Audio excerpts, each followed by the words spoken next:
In this episode, I am covering how to use hair tissue mineral analysis, or HTMA, to assess your stress.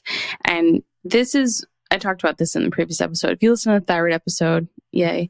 I think it's so cool to use HTMA to give you a bigger picture of what's going on with thyroid. But I talked about stress a lot, and I said, make sure you listen to the stress episode if you have thyroid concerns. It's important for everyone, but especially that. And I love it for assessing thyroid health. I think one of the most valuable parts of the HTMA is how we can assess our stress. You can understand what stage of stress you're in and why you may or may not be handling stress well. For most people, I would say it's a pretty big eye opener and something that can finally lead to confronting your stress and making lifestyle changes. I know I felt like called out by my hair test, the first one I ever took, and many, many after that. And that's a lot of the times like why I'll do it. I like seeing data. I'm definitely one of those kind of people. As I've longer gone on my healing journey, I don't need to see it as much. I think that's just like a part of trusting your body, but it was really helpful for me in the beginning and seeing like, oh my gosh, your metabolism is super slow. My copper was super high. Calcium was super high.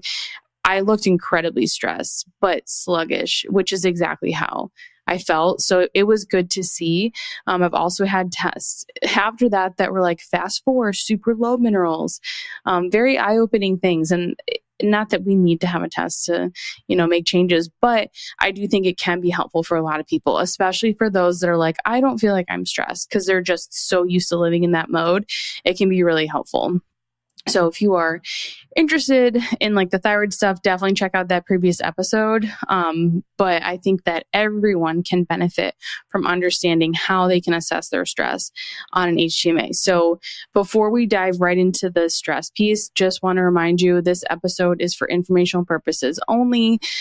Please talk with your healthcare provider before you make any changes.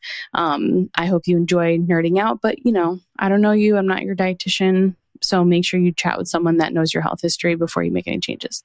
When we dig into stress on a hair test, I think it's important to know what stress is. So Dr. Hans Selye is a pioneer in stress research. I mean, if you do any Googling, it's well worth your time to learn more about him and the work that he's done. But he talks about how stress within the body is it's this non-specific response. And that's what allows the body to adapt to its environment, to maintain that balance, because our body's always trying to keep us safe and it's always trying to stay within balance. So basically, stress is what allows our bodies to adapt to our environment, right? Not all stress is bad. I want to start this episode with saying that. In fact, I think it's beneficial for us to experience some stress. It's just more that when we're in that chronically stressed state from all angles, mental, emotional, physical, nutritional, environmental, it adds up. And then that's when it leads to dysfunction in the body. There are a few different markers that we're going to look at when we're assessing our stress response. But first, I think it's helpful just to do like a quick look at your test. So just overall, when we're looking at a hair tissue mineral analysis, and I'm going to share my screen. So I know if you are not watching this on YouTube, this could be annoying, but I will describe it as well. But basically, you can see this little purple chart here, and I'll zoom in a bunch because I know it's probably small. So this is the main chart on a hair tissue mineral analysis test. So it's measuring all the main minerals, and then it's got colors. So the darker purple section on the outsides, that means either high or low, depending on where the mineral bar is located. The white boxes are optimal, and that little line in the middle is optimal. So ideally, most of our minerals are within these white boxes for the most part. Sometimes, I don't think we need to strive for a perfect HTMA because, again, it's showing your stress response. So if you have a lot of stress going on in your life, you would want your hair test to reflect that. You wouldn't want to look like you have no stress, you'd want to have a healthy stress response. It's more just that when we have like this test, for example, has really high calcium, magnesium, that's a sign of like more long-term type chronic stress. And if there were like the low levels of copper, that could be a sign of an imbalance. But overall, we're just trying to look at, are most of the minerals in line? No. Okay, if we have high levels, that's typically going to be telling us that we are more stressed and the body's using up those minerals. Not always. Sometimes it's telling us that we have too much of a mineral. So like if we're taking a calcium supplement or a vitamin D supplement, that could drive up calcium. But we could have a calcium loss if we don't have enough magnesium. So you always want to like kind of compare to your other minerals. And I teach all this inside my course. There's no way to go through this in a podcast episode. But we can just see like, okay, so we have high calcium, magnesium. This person is definitely stressed. Magnesium is burned up and used during that stress response. Their potassium's a little bit high, showing a little bit of loss, but it's still within that optimal range, so not concerning. Iron's a little high, so I would definitely want to dig into like their health history. Are they taking iron? Are they low in iron on their blood work? And maybe it's showing a little bit of a high level on their hair test. Chromium's a little high, which can be a sign of inflammation, very common when iron's high, things like that. So overall, quick take, we would see this person has 2 minerals that are way, way above the optimal line. So we're like, okay, that person's definitely stressed, like currently stressed. So when we see low mineral levels, it's like this test, we can see almost all of the minerals are below the optimal and even the mildly depleted light purple. Most of them are in that dark purple. And so that's telling us the cobalt is so low that they couldn't even read it. That's the 2 little arrows mean. So this is telling us that this person is depleted. They're likely a fast metabolic type. And so it's like current stress, but pretty soon, if they keep going the way that they're currently going, as far as like lifestyle stress, nutrition, whatever is driving these depleted minerals, then eventually they're going to get so depleted that they will be in that exhaustive stage of stress. So lower deficient minerals, that's going to be more of a sign that we're like already towards that exhaustive stage of stress. Higher levels of minerals, we're using them up right now, depending on the mineral, that's going to be more of a sign of like this person is actively stressed. So I think that is a helpful, quick, easy way to first start assessing your stress on a hair test, is to just do a quick take. Are they really high? Are they pretty balanced, or are they very low? We will talk about the stages of stress next, but I think that can just be helpful, especially if you haven't really looked at many hair tests. Maybe it's your first time doing it. Then it's like, okay, I have some idea that like I'm definitely pretty stressed right now, or I'm much more depleted than maybe you thought. So definitely do a quick scan, very helpful. As far as the stages of stress go on a hair test, that first stage of stress, we can see this is called the alarm stage. And this is known as fight or flight. So this is when our adrenal glands are activating, they're releasing cortisol and adrenaline. They're raising our tissue sodium levels because their hormone aldosterone increases, and that increases our retention of sodium so that we can respond to the stressors, fuels our adrenals. And when we have higher sodium than potassium on a hair test, then that's typically a sign that you're in that alarm stage. So you'd want to compare sodium and potassium and look, is sodium way higher than potassium? Okay, then I'm probably in this alarm stage of stress. The second stage of stress is a resistance stage. So this is like once we're past the alarm stage, we've had the initial stressor for a little while. Now the body is trying to match that high sodium alarm stress response and handle the stressor. Remember that from the beginning, that Hans Selye quote where he's talking about how stress is that specific response within the body. It's our body trying to adapt and continue to stay balanced. That's really what the resistance stage of stress is. Our body is trying to maintain homeostasis, trying to keep us alive, healthy. And that's what we're going to see when potassium is now higher than the sodium, or getting pretty or matching. It could be the same or higher. Oftentimes I'll see it a little bit higher than sodium. So if sodium's high and then potassium's also high or even higher, then that shows that, hey, you've been in this alarm stage for a while. Your body's actually trying to resist and maintain that stress. And this is sometimes people might be symptomatic in this stage, but oftentimes they just feel fine. or they don't know that they're stressed because they've been hanging out here for so long. And then finally, from here, that third stage of stress is exhaustion. So when we are hanging on in that resistance stage, we can only handle that stage of stress for so long, right? Our bodies can't continue to pump out cortisol. Eventually things are going to get depleted. Cortisol is also part of a feedback loop of hormones and systems in the body with our hypothalamus, our pituitary, our adrenal glands, and even impacts our thyroid. Thyroid can impact the adrenals and cortisol production. So it all works together. And that's when eventually, when we've been in that stage for too long, something's going to break. I often feel like thyroid is one of the first things to really go, because if you don't have adequate thyroid function, then you're going to stop clearing that cortisol out. And then you're going to just have really high levels of cortisol. Your brain's going to think, oh, I have plenty of cortisol, so I don't need to continue to make more, because it's a feedback loop. And basically that feedback loop gets disrupted. So then we start to make less and less cortisol, and then eventually our cortisol levels drop. And what's happening all the while with this? Minerals are initially really high, right? You've got that high sodium and potassium. Your body's hanging on. It's using up these minerals. It's trying to fight and maintain balance with this, whatever the different stressors that are causing this change are. And then eventually it's going to get depleted.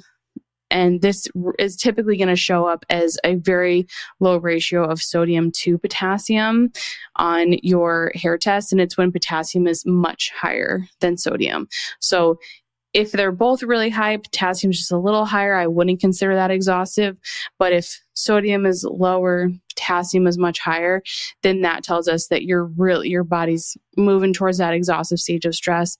And then eventually, of course, you'll have depleted minerals across the board. And you'll typically feel that. Most people, when they get their hair test back and they have very low mineral levels, they're not shocked. They're kind of like, okay, this is kind of what I was expecting, because this really reflects how I feel. So those are the different stages of stress. So you got the alarm, first stage.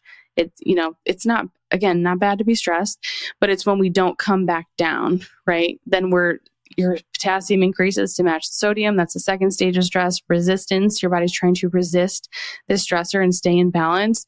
And then we start to see that adrenal activity decrease, normalize. If that would be the healthy response, if the stressors then go away and then go back down, your minerals will be balanced again. If it does not happen and you continue to try to resist, then eventually you're going to move to that exhaustive stage. And you can see all those very clearly on a hair test, which is really cool. And something that I think is helpful to know, like where you're at, especially when you're kind of starting this healing journey.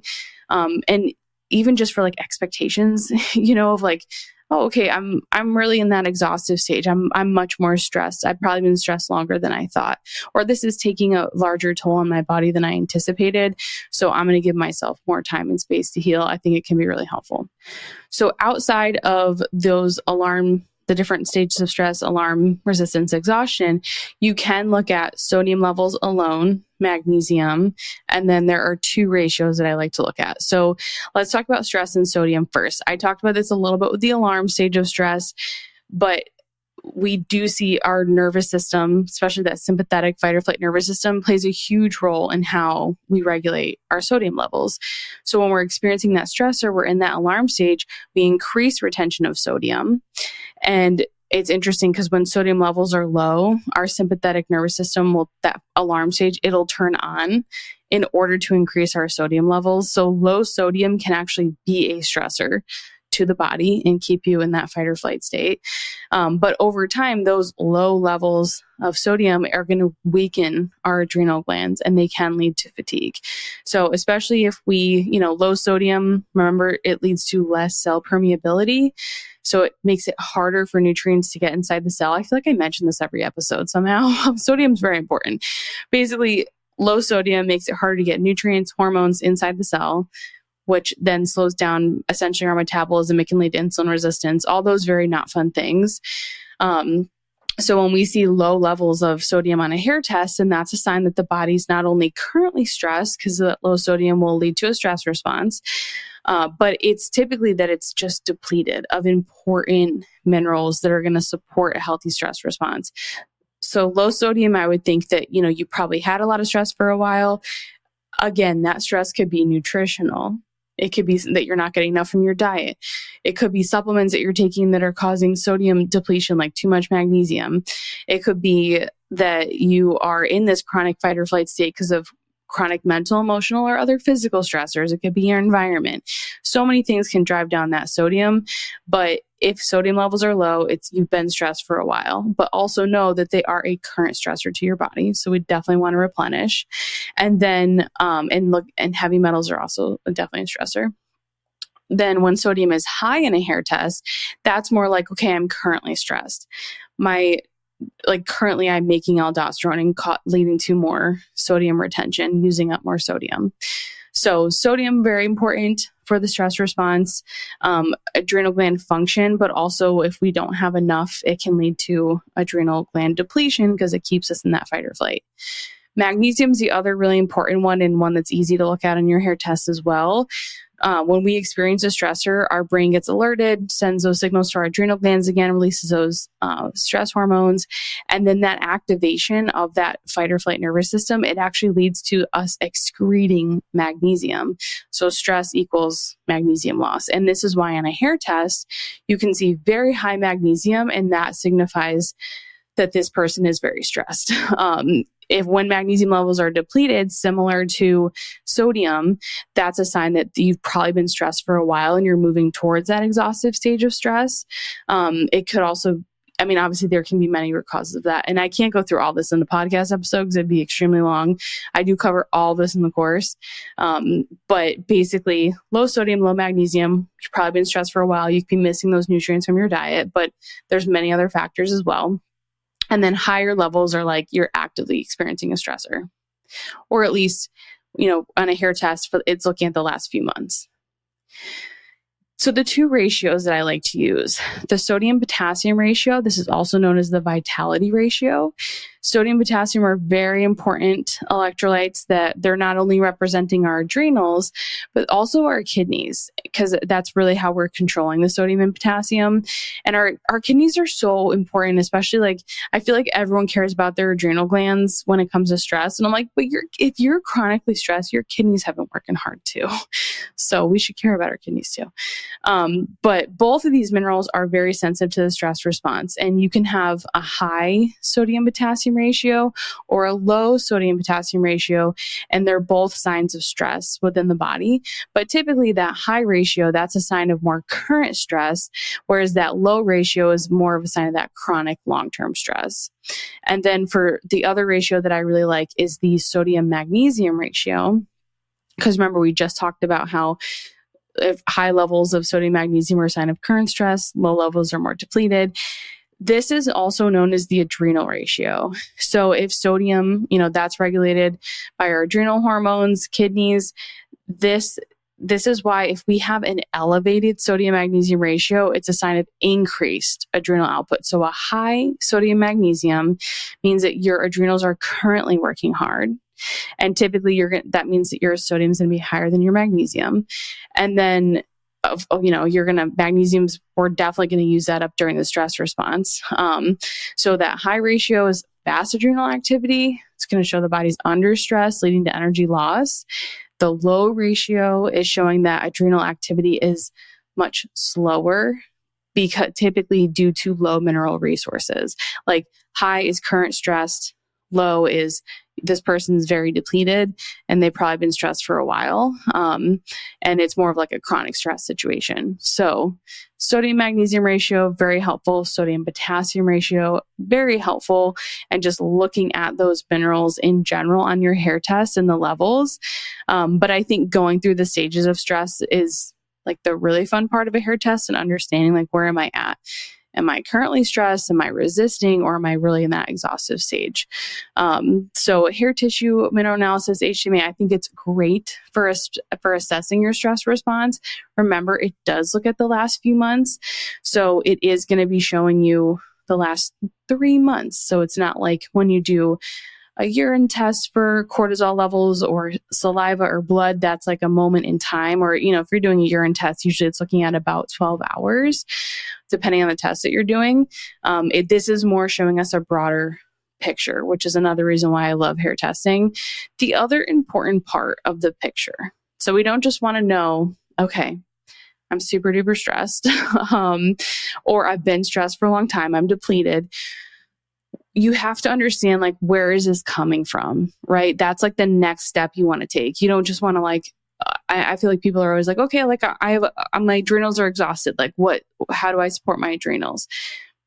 We want to understand, where has the stress come from? So I really like to have people go through their stress journey. I walk you through that in my Master Minerals course, but it's really, we talked about in the case study episodes too. It's basically, they're just going from like birth until now and writing down any like big stressful events. And it's sometimes it's a positive stress, it's not always a negative thing. Like your birth, maybe it was vaginal, maybe it was C-section, maybe your mom had like a super traumatic birth and you had trauma the minute you entered this world. Maybe you had high stress your whole childhood. Maybe there could have been like drug use, alcohol abuse, whatever. Or maybe you could have had a really happy childhood. Who knows?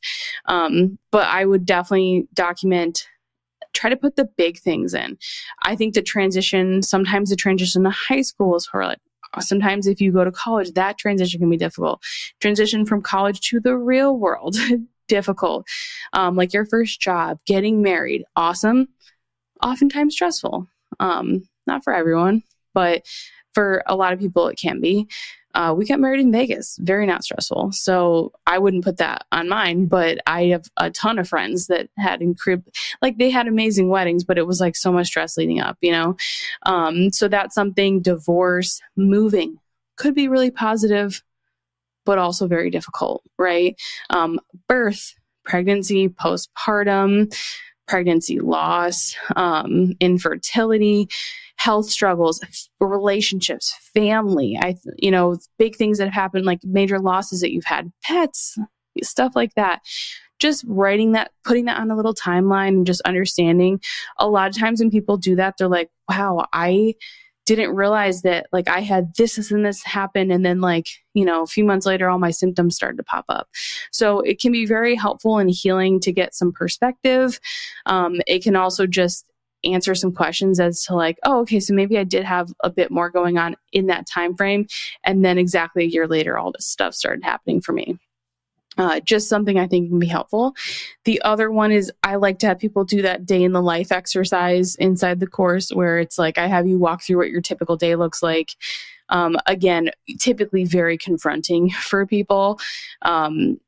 They may notice I have like no routines, or I never go outside, or I'm always distracted while I'm eating. Or hopefully the goal is that they notice all the things they're doing really well. And they're like, okay, I'm going to keep doing this. And then here are the things I'm going to work on. But I think that can be really helpful too, because our past is important for stress. It really is. Everything, even though the hair test is looking at the last few months, everything that's happened in your life is going to affect your nutrient status and your stress response in your nervous system now. So I think that's really important to reiterate. But our day-to-day is something that we have control over right now, which is so important to kind of like take a hold of and better understand how we can optimize that. Like, are you always on the go? Are you always attached to a screen? Or do you spend any time outside? Do you get sunlight in your eyes? How we live every day, we have so much more control over that. So even if, I've had clients that have had incredibly stressful lives, like fight or flight, whole childhood, they come to me, they're frozen and depleted and they have a million symptoms, they heal. It doesn't, your past absolutely does not define you, but it does contribute. So I think it's important to understand both. And testing is definitely helpful. Obviously, I highlighted a bunch of cool stuff on the hair test in the last couple episodes, but I think what you do with that information is what matters most. So same thing I talked about the thyroid episode. I said, make sure you listen to the stress one, because a lot of times stress is a huge factor for thyroid dysfunction. And so again, like you can look at all your markers for the thyroid health. You can go through the bonus episode in Patreon and understand like how the hair test versus blood work versus basal body temperature versus symptoms is affecting you and giving you a picture of your thyroid health. But then you have to address the stress piece, because that is such a big part of thyroid function and just our health in general. So I hope that you enjoyed this episode and learning about assessing stress on your hair test. If you want to listen to that thyroid bonus or any other bonus episodes I have, you can go to patreon.com/hormonehealingrd. If you're like, I am ready to do a hair test, then you can check out the link below that has my Master Your Minerals course linked. That is always in the show notes. It's just hormonehealing.com/master-your-minerals-course. But all that stuff will be linked below. I hope you enjoyed this one, and I will see you in the next episode.